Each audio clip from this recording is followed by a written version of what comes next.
Nous avons un différend existentiel avec un pays frère qui s'appelle le Niger. Au moment où la CEDEAO, dont fait partie notre pays, a jugé, vraiment je ne sais pas sur quels critères, de dire voilà, nous condamnons le Niger à la suite du fait que vraiment il y a eu un coup d'État dans ce pays. Si les gens font un coup d'État, ils sont les seuls juges de leur situation. Et le général Tiani et ses amis considèrent que la France est devenue leur ennemi, au même titre que les États-Unis d'Amérique. Et ils ont dit maintenant, pliez vos affaires et dégagez. Quand des gens prennent des décisions aussi graves, parce que c'est pas courant, toi, tu es le voisin, ou tu es avec eux, ou tu es contre eux. C'est comme ça qu'ils voient les choses.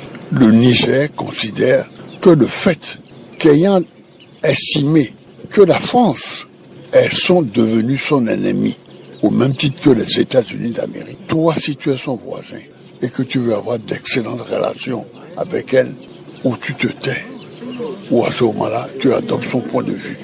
C'est exactement le contraire qui a été fait. D'où la colère et la fureur des Nigériens. Or, ce que les gens oublient en matière économique, vous le savez bien, notre port est le port le plus proche, mettons, de Niamey. Et les bateaux passent par ici pour approvisionner. Mais si tu passes du côté de ces ennemis, et se dire à ce moment-là, je n'ai plus au point de raison d'avoir, mettons, des relations avec quelqu'un qui est devenu mon ennemi. Tant qu'à faire, adressons-nous soit au Nigeria, il y a le port de Lagos, soit adressons-nous au Togo qui est à côté, il y a le port de Lomé, il y a le port d'Accra, etc. Mais Patrice Talon agissait au nom de la CEDEAO. Il menaçait, dites-vous, mais il parlait au nom de la CEDEAO, au nom de ses pairs. Oui, mais la CEDEAO s'était déclarée, non pas pour un pays qui dit « je considère que les gens qui ont agi sont des ennemis ». C'est comme ça que le Niger voit les choses. Est-ce que si tu es un ennemi et que vraiment cet ennemi, hein, tu dis voilà, il faut que je me protège, et que ton voisin dit mais je suis son ami à ce moment-là, il faut savoir. C'est aussi simple que ça. On n'a pas besoin de sortir de Polytechnique, de Normal, de l'ENA ou de autres pour comprendre. C'est une question de voisinage, c'est une question de bon sens. Le Bénin ou Patrice Talon aurait dû penser d'abord à ses intérêts, aux intérêts du Bénin. Mais c'est évident. Et puis surtout, le type dit attention, les généraux de là-bas ont pris la décision de dire aux Français, vous n'êtes plus nos amis. Les Américains, vous n'êtes plus nos amis. Prenez la porte. C'est à ce moment-là que toi, tu vas devenir l'ami de ces gens-là. À ce moment-là, tu deviens, on peut dire au fond, mon ennemi, volontairement. C'est aussi simple que ça. Alors, dites-nous, Président Nicéphore Dieudonné Soglo, Patrice Talon a-t-il tort de prendre la décision qu'il a prise dernièrement, celle de mettre, on va dire, l'embargo sur le pétrole nigérien tant que les frontières avec ce pays ne sont pas ouvertes? Mais ça se tirer une balle dans le pied. Ça n'a pas de sens. Pour des raisons objectives, pour des raisons, mettons, de voisinage, pour des raisons purement économiques, tu décides que on a fait un pipeline pour exporter le pétrole, l'or noir. On peut dire du Niger vers l'extérieur. Et on a demandé à ce moment-là aux Chinois qui ont fait ce travail-là. Et après toi, avoir l'or noir, l'exporter, mais ça te rapporte, vraiment on peut dire, on voit l'importance que ça peut avoir pour l'économie, on peut dire, de notre pays. Comment tu peux décider, comme ça, froidement, sans état d'âme, que tu n'as pas besoin de cet argent-là? Ça n'a pas de sens. Mais en fait, est-ce qu'il ne mettait pas, c'est pas une manière pour lui de mettre la pression afin que la frontière soit rouverte? Puisque le Bénin en pâtit également, il a dit. Écoutez, soyons sérieux. De nous deux, qu'est-ce qui souffre le plus? Si on ferme ta frontière, si on ferme ton port, et que tu ne peux plus... Et moi, j'ai la possibilité de m'adresser ailleurs, parce qu'on n'a pas besoin de sortir de Polytechnique, de Normal, de l'ENA et tout ça. Enfin, c'est le bon sens, simplement. Qu'est-ce que ça veut dire, ça? Mais le Niger a-t-il toujours des raisons de garder ses frontières fermées avec le Bénin? Mais puisqu'ils ont dit, quand même ce qu'ils ont dit est simple. Nous avons dit ceci. Notre ennemi, nous venons de le mettre à la porte. Il s'appelle la France Ils s'appellent les États-Unis, ils ont dit ça clairement et tout le monde l'a entendu. Vous l'avez entendu aussi. Bon, c'est à ce moment-là que, au moment où ils disaient ça, tu condamnais, dis vous n'avez pas le droit de dire attention. C'est moi qui décide qui est mon ami et qui est mon ennemi. Mais ça s'est passé puisque après, Patrice Talon a mis la balle à terre, a tendu la main à Tiani et au Niger. Oui, mais qu'est-ce que vous entendez par attendu la main? Le type veut dire à son armée, tu as tendu la main. Bon, il peut imaginer effectivement que...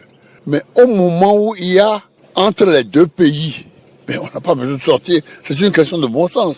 On a des affaires commerciales ensemble. Moi, je produis et elle sort du pétrole. Et on passe par chez toi. Et tu bloques. Ça veut dire quoi, ça? Est-ce que vous pensez que c'est tolérable que les autorités de Niamey n'aient pas fait signe à leurs homologues du Bénin, qu'il n'y ait pas eu d'inauguration officielle au Bénin, que Patrice Talon ou une délégation du Bénin n'ait pas été invitée à Niamey pour l'inauguration, que même la mise en service, que ce soit par les Chinois, que Niamey soit passé pour passer l'information au Bénin. Il n'y a pas un problème d'élégance diplomatique là? Écoute, il n'y a pas d'élégance. On est dans business. Et Talon est un homme d'affaires. Donc il faut se mettre à genoux pour tout. Il n'y a pas à genoux. Moi, je n'aime pas vraiment... Je suis un économiste. J'ai fait l'une des plus grandes écoles de France qui s'appelle l'École nationale d'administration. Et je suis allé dans la plus grande banque de la planète. Donc, je peux dire que j'ai quand même sur vous l'expérience d'avoir vu des cas, vraiment, on peut dire, de multiples façons. Ce que moi, je dis simplement dans cette affaire-là. Quand tu fais des affaires avec quelqu'un, il ne faut pas être fâché avec lui. Il faut quand même qu'on ait de bonnes relations. Mais cela vaut pour les deux partenaires, non? Qui est gagnant? C'est toi qui as le pétrole? Non mais vraiment, moi je comprends pas ce raisonnement. C'est toi qui as le pétrole? C'est lui qui a le pétrole. Il te dit, je ne veux pas que tu t'entures. Si tu veux t'entourer, c'est que bon, sinon je m'adresse à quelqu'un d'autre.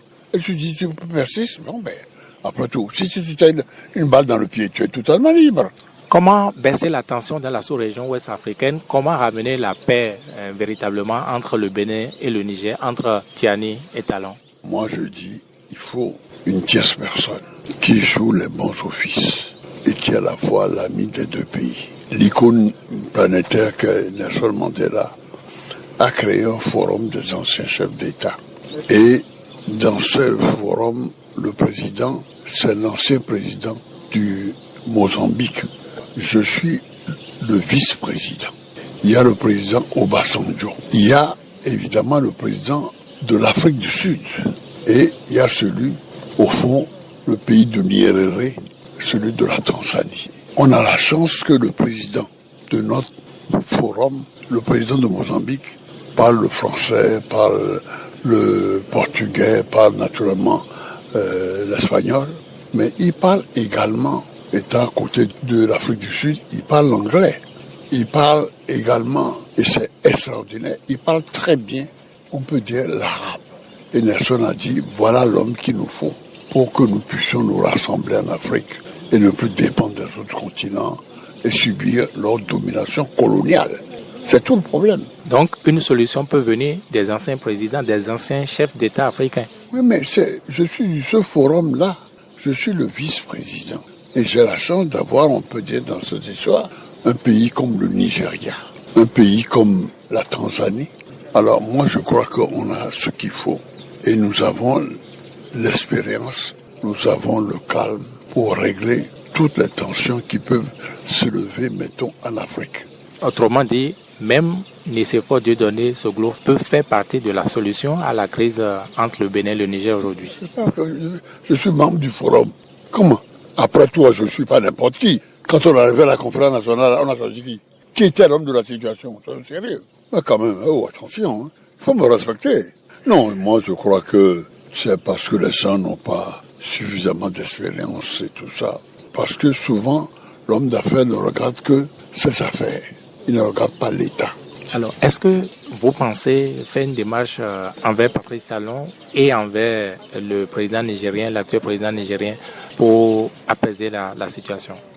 C'est évident, parce que là, vraiment, la question dont il est question, il s'agit de mon pays, qui est à la fois, on peut dire là, directement, on peut dire concerné, et qui risque de perdre beaucoup dans cette affaire-là. De perdre non seulement, on peut dire, à deux points de vue. À deux points de vue des affaires. D'abord, tout ce qui arrive par le port de Cotonou est dévié maintenant. Il n'y a plus de bateaux devant le port. Cela passe majoritairement par Lomé. Lomé, alors, c'est pas bon. Deux, est-ce qu'il est normal que le pétrole qui passe par ses mains, on peut dire passe par notre pays? Non mais soyons sérieux. Vous êtes béninois ou vous êtes de quel pays? C'est vrai que vous faites votre métier de journaliste que vous posez la question la plus. Quand même. Non mais c'est une question de bon sens. Non, on n'est pas fous. Nous sommes des gens qui avons du bon sens.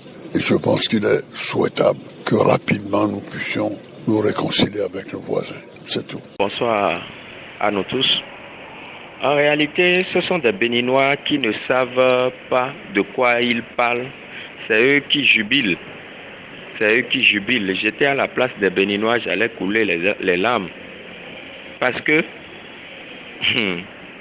vous savez ce que cette décision-là va encore générer comme incidence diplomatique pour le Bénin. C'est grave cette décision-là. Voilà encore une mauvaise décision, dépourvue de tout sens, dépourvue de sagesse, prise par les autorités qui vont nous amener à connaître encore la honte dans ce pays-là. Vous croyez quoi? Que les Nigériens, ils sont prêts à jouer le tout pour le tout pour montrer au Bénin qu'ils sont véritablement indépendants désormais. Contrairement à nous qui nous accrochons encore au pantalon de la France, désormais, il y a un grand écart entre les Nigériens et nous. Les Nigériens, sur le plan militaire désormais, ils sont une puissance en Afrique. Parce qu'en un rien de temps, ils ont été ravitaillés des armes de dernière génération les plus sophistiquées. À partir du Niger, le Niger est capable de réduire Cotonou en cendres. Les armes de dernière génération. Vous avez vu le classement des pays les mieux équipés militairement de la fois passée. Le Bénin fait partie des derniers, pour ne pas dire le Bénin est le dernier. Ça c'est un. De deux, nos autorités béninoises se trompent de combat, ils se trompent d'adversaire. Désormais, vous n'avez plus affaire au Niger, vous avez affaire à la Russie. Vous croyez que si le Niger n'avait pas un pays suffisamment puissant derrière, ils peuvent se débarrasser de la France? Jamais. Le Niger seul ne peut jamais se débarrasser de la France. C'est parce qu'ils n'auront même pas ce courage-là de demander à l'ambassadeur français de déguerpir, de demander à l'armée française de quitter le sol nigérien. Ils n'auront pas ce courage-là. C'est parce qu'ils ont une puissance derrière. Et la puissance qu'ils ont derrière, c'est la Russie. C'est la Russie. Ils ont conscience de ça. Et c'est justement la raison pour laquelle la France même a plié bagage. Parce que si la France faisait quelque chose, la Russie va s'en mêler et ils vont laisser des plumes. Maintenant, quand on les a chassés de là-bas, c'est nous qui les avons pris ici. Et on les a mis à la frontière du Niger encore. On les a mis à Parakou, l'aéroport qui devrait desservir, l'aéroport qui devait servir aux Béninois. On a refusé de mettre cet aéroport-là en activité. Maintenant, on a laissé ça à je ne sais qui. Et dans la nuit, on fait des mouvements dans la nuit au niveau de l'aéroport là-bas.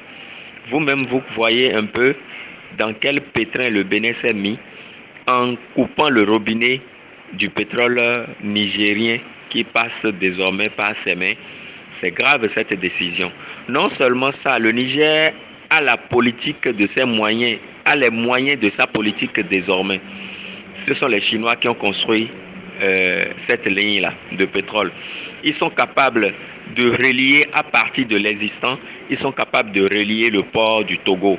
C'est vrai que ça va leur coûter encore quelques mois de travail supplémentaire, quelques mois d'arrêt de transport du pétrole, mais ils vont finir par rallier le Niger et ils vont finir par rallier le Togo.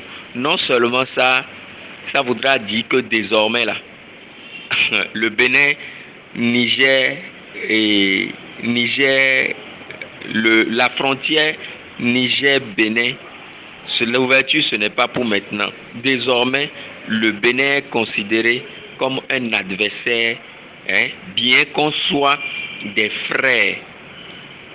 De manière naturelle, le Bénin est considéré par le Niger désormais comme un adversaire. Et à la moindre erreur, ça va nous coûter très cher parce que de par cette décision-là, nous affichons que entre-temps, on n'était pas vraiment prêt pour faire la paix avec le Niger. Si on était vraiment dans la dynamique de paix, on n'allait pas fermer encore le robinet du pipeline. Donc ça voudra tout dire. Et je ne sais pas qui est derrière, qui sont ces personnes-là qui conseillent nos autorités pour qu'ils prennent des décisions qui coûtent tellement cher à la population béninoise. C'est pas normal. Dans un pays sérieux, les affaires demeurent les affaires. Le pétrole nigérien qui passe par le sol béninois, ce n'est pas à titre gratuit. Le Niger paye chaque goutte de pétrole qui passe par le sol béninois. Le Niger paye. Donc tout ça là, c'est des manques à gagner. Non seulement ça, il y a des Béninois qui travaillent à s'aimer sur ces lignes-là. Désormais, ils sont au chômage. Pour combien de temps encore, on ne sait pas. Peut-être que ça ne va même plus fonctionner. Parce que si j'étais à la place du président nigérien, par ego, je vais négocier tout pour que désormais, là, ce marché-là, que vous l'ayez plus désormais, ce marché. Maintenant, la moitié de la ligne du Niger pour s'aimer là, je ne sais pas ce que vous allez faire avec. Si c'est pour transporter de l'eau de la Soneb, je ne sais pas. Puisque le pétrole, nous n'en avons pas. Donc, à vous de voir ce que vous voulez faire avec. Le Niger aujourd'hui, rien que pour son pétrole, le Niger aujourd'hui, la Chine est prête à tout faire pour le Niger. La Russie est prête à tout faire pour le Niger. Quelle force même nous avons pour vouloir se mesurer au Niger? Militairement, aujourd'hui, on est très loin du Niger. Économiquement, on est très loin du Niger, puisque le Niger a le pétrole, le Niger a l'uranium, le Niger a d'autres ressources minières que le Bénin n'aura jamais. On est très loin du Niger. Pourquoi se mesurer à quelqu'un dont vous ne pouvez même pas soulever la sandalette? Je ne sais pas. C'est quel gouvernement, c'est quelle autorité? On est où là? Oh, c'est malheureux. C'est malheureux pour notre pays. On va encore boire la honte dans cette affaire. On va connaître la honte. On va connaître la honte. Quel est ce gouvernement? Un gouvernement que Mbedi traite de ventilateur. Oui. Entre-temps, c'était le gouvernement de Yahi Boni que lui l'a traité de gouvernement ventilateur. Mais il y a pire. Aujourd'hui, ceux-là que nous avons, ils sont pires que le gouvernement ventilateur. C'est malheureux. C'est malheureux. C'est malheureux. C'est malheureux pour le Bénin. C'est malheureux pour le Bénin. Des occasions, des opportunités qu'on devrait saisir pour renforcer notre lien avec nos voisins, nos frères naturels, nigériens. Non, pour la cause française, on met à mal le rapport de bon voisinage. C'est malheureux et c'est dommage.